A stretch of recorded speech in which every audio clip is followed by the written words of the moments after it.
Hello my dear students, मैं आपके लिए लेकर के आया हूँ क्लास 9th पॉलिटिक्स चैप्टर 1, जिसका नाम है what is democracy, Y democracy. ठीक है, इस वीडियो में आपको इस चैप्टर का कंप्लीट नोट्स मिलने वाला है जो आपके लिए इनफ होगा। एंड मैं आपको हर एक टॉपिक समझा करके भी बताने वाला हूँ, एक्सप्लेन करने वाला हूँ।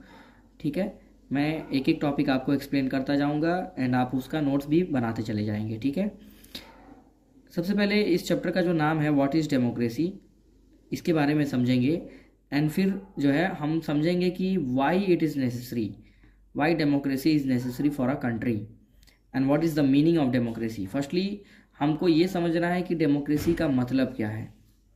तो यहाँ पे डेमोक्रेसी का मतलब क्या है हमें ये जानना है। डेमोक्रेसी को अगर मैं हिंदी में बताऊं तो डेमोक्रेसी को हिंदी में लोकतंत्र कहते हैं।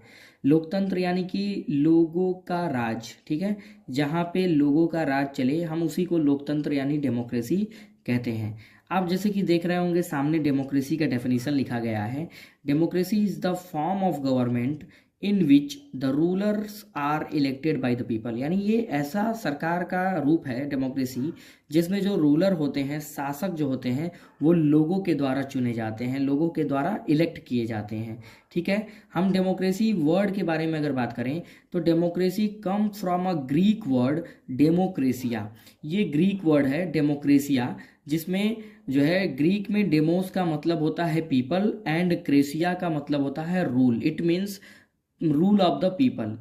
ठीक है, democracy is the rule of the people. Democracy लोगों का ही राज है, इसीलिए इसका नाम जो है डेमोक्रेसी है। हिंदी में इसे लोकतंत्र कहा जाता है। और यहाँ पे मैंने आपके जो है नोट्स में अब्राहम लिंकन का एक बहुत ही फेमस कोट डाला हुआ है, जो है कि democracy is a rule of the people, for the people and bye the people. Abraham Lincoln का ये फेमस कोट है जिसमें इन्होंने कहा है डेमोक्रेसी जो है लोगों का ही राज है, लोगों के लिए ही है और लोगों के द्वारा ही है। It is the rule of the people, for the people and bye the people. ठीक है, डेमोक्रेसी का कंप्लीट मतलब ही हमको जो है इतने ही पॉइंट्स में हमको कंप्लीट इसका मीनिंग मालूम चल जाता है कि it is the form of government in which the rulers are elected by the people. Now हम नेक्स्ट टॉपिक की तरफ बढ़ते हैं। नेक्स्ट टॉपिक हमारा है मेन फीचर ऑफ डेमोक्रेसी, यानी कि जो विशेषताएं हैं डेमोक्रेसी की वो क्या हैं। यहाँ पे आपके लिए जो है 4 पॉइंट्स लिखी गई हैं, एक एक पॉइंट्स को मैं डिस्क्राइब करने वाला हूँ, सुनिएगा ध्यान से।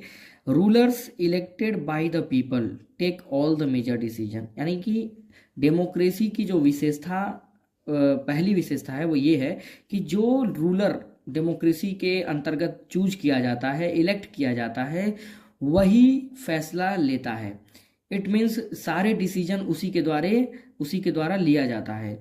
Election offer a choice and share opportunity to the people to change the current rulers.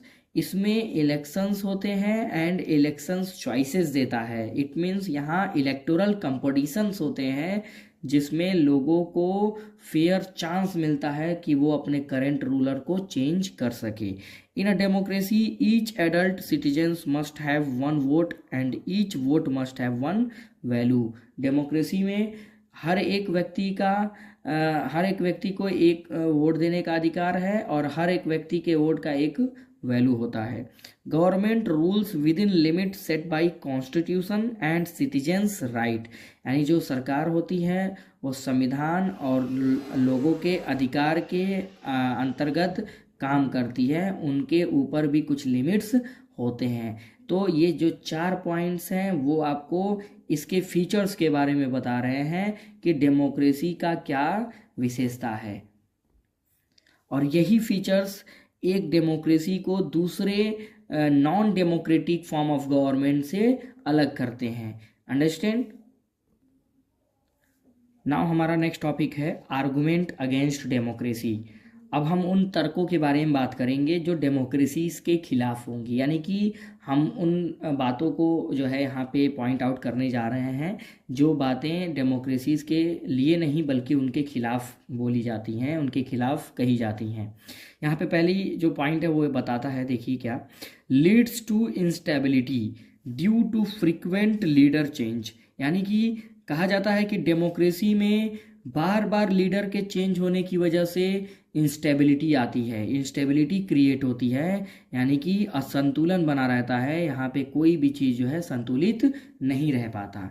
Second point, it leads to delay due to constant consultation and discussion. Democracies में अगर डिस्कशन होती हैं, कंसल्टेशन होता है, लोगों के बीच बहस होता है, लोगों से अगर ओपिनियन राय लिया जाता है, तो जिससे जो है बहुत डिलेज होती हैं और जो है डिसीजन लेने में समय लगता है। तीसरा point, sometimes it lead to bad decision. कभी कभी डेमोक्रेसीज में फैसले भी गलत हो जाते हैं। It encourages corruption as it is based on electoral competition, यानी यह भ्रष्टाचार को बढ़ावा देता है क्योंकि यह चुनावी प्रतिस्पर्धा यानी चुनावी प्रतियोगिता पर आधारित है। आगे देखेंगे हमारा जो नेक्स्ट पॉइंट है, it is only about competition and power play, no scope for morality, यानी कि यह केवल प्रतियोगिता यानी कि प्रतिस्पर्धा और सत्ता का खेल है, इसमें नैतिकता की कोई गुंजाइश नहीं है। इसमें जिनके पास शक्ति होगी सिर्फ वही जो है रूल कर सकेगा, यहाँ कोई नैतिक बातें नहीं है।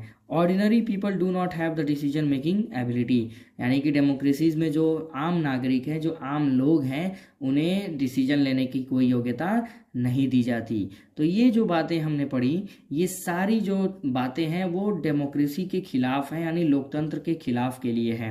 यहाँ पे एक बात हम नोट करेंगे, it must be kept in mind that democracy is not a magical solution for all the problems, but it is a form of government that ensures people can take their own decision. It means democracy सभी problems का solution नहीं है, ये कोई जादुई जो है solution नहीं है, और ये एक सिर्फ गवर्नमेंट का फॉर्म है जिसमें लोगों को अपने डिसीजन लेने का अधिकार दिया जाता है। Now our next topic is argument for democracy. अभी अभी हम लोगों ने आर्गुमेंट अगेंस्ट डेमोक्रेसीज पढ़ा, अब हम उस आर्गुमेंट्स को पढ़ेंगे जो डेमोक्रेसी के लिए है। यहाँ पे कुछ पॉइंट्स यहाँ पे लिखे गए हैं। फर्स्ट पॉइंट कह रहा है, it is more accountable to its citizen, यानी यह अपने नागरिकों के प्रति ज़्यादा जवाबदेह होता है, यानी यहाँ पे हर एक बातों का जवाब सरकार को देना पड़ता है डेमोक्रेसीज में। सेकेंड पॉइंट देखेंगे, it improves the quality of decision making, फैसला लेने के क्वालिटी को ये बढ़ाता है। तीसरा point, it provides a method to deal with conflicts, अगर कोई विवाद हो जाए, अगर कोई बात हो जाए तो उसमें ये मेथड प्रोवाइड करता है उससे डील करने का। Fourth point, it allows the citizens to correct their own mistake, यहाँ पे अगर किसी से कोई गलती हो जाती है तो उसको अपना मिस्टेक सुधारने का पूरा पूरा मौका दिया जाता है। फिफ्थ देखिए, democracy enhance the dignity of citizens, democracy में नागरिकों की गरिमा को बढ़ावा मिलता है, यानी नागरिकों को पूरा पूरा सम्मान दिया जाता है। अब हम चलेंगे नेक्स्ट टॉपिक की तरफ, broader meaning of democracy. Broader meaning of democracy, यानी कि अभी तक जो हम लोगों ने डेमोक्रेसी के बारे में पढ़ा, क्या सिर्फ उतना ही डेमोक्रेसी का मतलब है? बिल्कुल नहीं। डेमोक्रेसी का मतलब बियॉन्ड लिमिटेशन है, ये लिमिटेशन के बाहर है। डेमोक्रेसी को सिर्फ हम गवर्नमेंट के ऊपर अप्लाई नहीं करेंगे, डेमोक्रेसी हमारे लाइफ के हर एक स्फीयर के लिए अप्लाई होगा। डेमोक्रेसी हमारे फैमिली में भी अप्लाई हो सकता है, डेमोक्रेसी हमारे स्कूल, हमारे इंस्टीट्यूशन के लिए अप्लाई हो सकता है, और डेमोक्रेसी एक विचारधारा है जो किसी के जीवन में अप्लाई किया जा सकता है उसे बेहतर बनाने के लिए। यहाँ पे देखेंगे क्या लिखा गया है, the common form adopted by democracy is representative democracy, यानी लोकतंत्र द्वारा अपनाया गया जो सामान्य रूप है वो प्रतिनिधि लोकतंत्र है। प्रतिनिधि लोकतंत्र का मतलब क्या है? यहाँ पे रिप्रेजेंटेटिव डेमोक्रेसी का क्या मतलब है? यहाँ पे देखने को मिलता है हमें कि a majority is allowed to take decision on behalf of all the people through their elected representative, यानी जो मेजोरिटी के द्वारा चुने गए प्रतिनिधि होते हैं, रिप्रेजेंटेटिव होते हैं, वही हमारे लिए फैसला लेते हैं। और ऐसा क्यों जरूरी है? क्योंकि modern democracies involve such a large number of people, impossible for them to sit together and take a collective decision. यानी मॉडर्न डेमोक्रेसीज में अगर देखें तो इतने ज़्यादा लोगों को एक पास बैठा करके डिसीजन ले पाना बिल्कुल ही क्या है, इम्पॉसिबल है। क्योंकि इतने पॉपुलेशन को कहीं किसी एक जगह पे हम बैठा करके किसी डिसीजन को नहीं ले सकते। सेकंड देखिए, even if they could the citizen does not have time. अगर ऐसा हो भी जाए तो जो नागरिक हैं उनमें सबके पास उतना समय नहीं कि वो बैठ करके किसी फैसले का वो हिस्सा बन सकें। द डिज़ायर और the ability to take part in decision making, यानी कि ना ही उनकी इच्छा है, ना ही उनके अंदर उतनी योग्यता होगी कि वो कोई फैसला ले सकें। यहाँ पे एक और नोट करने की पॉइंट है, democracy as a principle can go beyond the government and can be applied to any sphere of life. यानी डेमोक्रेसी वो सिद्धांत है जो सिर्फ गवर्नमेंट यानी सरकार के ऊपर ही लागू नहीं होती, बल्कि ये हमारे जीवन के सभी स्फीयर पे जो है लागू हो सकती हैं। तो मैं आशा करता हूँ कि आपको ये चैप्टर बेहतर तरीके से समझ में आया होगा।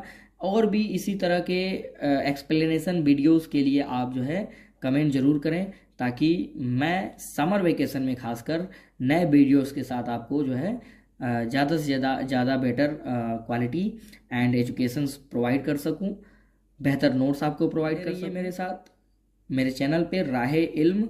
Thank you.